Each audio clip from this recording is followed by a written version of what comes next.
With Build 42 coming out any day now, any day, the Slug unit decided it was time to find a place to settle down for the Alexandria years. They snuck in the Muldraugh checkpoint to see what was available. It had everything they could have asked for. High steel fences, lots of supplies and food. The most important thing to have was friendship and weapons. They really needed more guns. Once they did their preliminary cleanup of the town, they started to take down the doors of the police station and see what they could find. Locked, loaded, and daringly overconfident, the boys headed out to account for their stocks. It was time to secure supplies and estimate how long they could survive. But there were more Zeds, and one brought them a gift, one of a Promethean nature. Having no training in fire safety and utterly baffled by the concept of a fire extinguisher, they reverted to their basic instincts. They ran around like headless chickens and started to loot everything they could before the building burned down entirely. Olli head up to the tackle shop, hoping to find a spare fish or bowl of water he could throw at the flames. What a guy! The fire was spreading, and completely ignoring that suspicious campfire, the boys got ready for mortal combat. The flames would attract more Zeds for sure. Sporting some awesome ponchos, they started to clear and secure the entrances into the checkpoint. Alexandria years means matching outfits. That's the true endgame.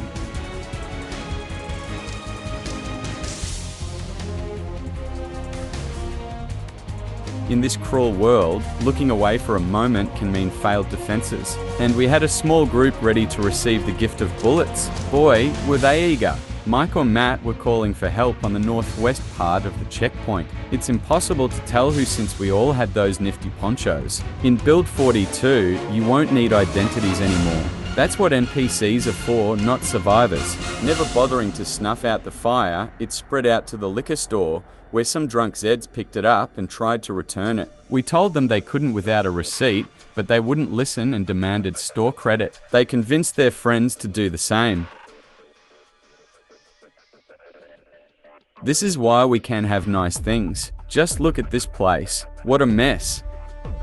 The zombies kept coming, and their ammo kept meeting them, but they were running low. Coming what seemed to be in the hundreds, using a knife was going to be a hell of a workout.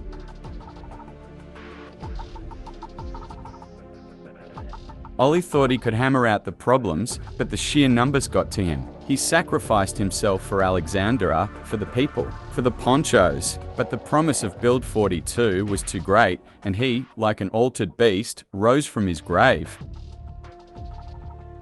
Now back to the living. He was looking for some jubes. But of course, more zombies stood between him and his candy. Was this even defendable anymore? Luckily, he was reincarnated with a full mag, so he got to work. Without a poncho though, the others started to trust him less.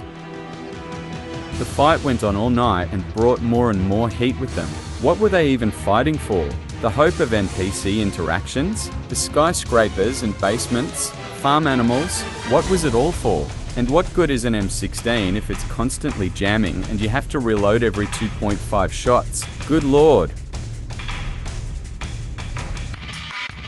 If there is anything they have learned in Alexandria, is that the sword is mightier than the pen, and that katanas were a gift from the gods. It was time to go to work and finally clear the place. Build 42 be damned. They weren't going to become farmers and raise chickens.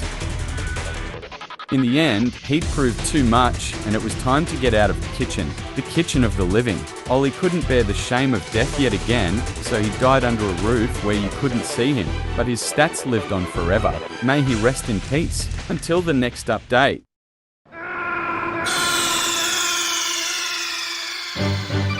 Snake, are you okay? Snake? Snake! That never gets old. Sub for more.